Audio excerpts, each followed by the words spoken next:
На Барановіцкай станцыі тэсціруюць новенькія Рено і адзначаюць цэлы шэраг пераваг перад раней атрыманымі машынамі.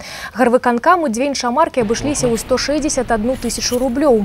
Але зыходзячы з наяўнасці павышаных тэхнічных характарыстык і эканамічнасці расходу паліва, набыццё менавіта гэтых машын поўнасцю апраўдана. Очень увеличенный пробег. До капитального ремонта где-то примерно 500-600 тысяч двигатель прохаживает, так как на отечественных машинах проходит 100-120 тысяч, надо их ремонтировать.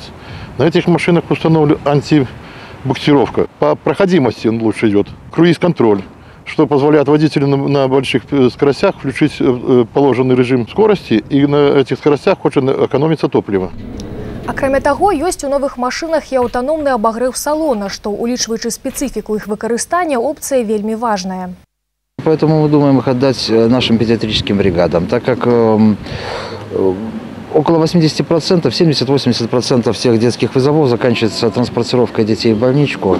Дети в основном маленькие, температурящие, чтобы это было зимой комфортно.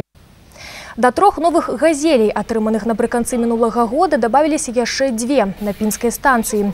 У межах вобласці абнаўленне матэрыяльна-тэхнічнай базы службы хуткай дапамогі будзе працягнута. Адпаведнае рашэнне прынята напрыканцы мінулага года брэсцкім аблвыканкамам.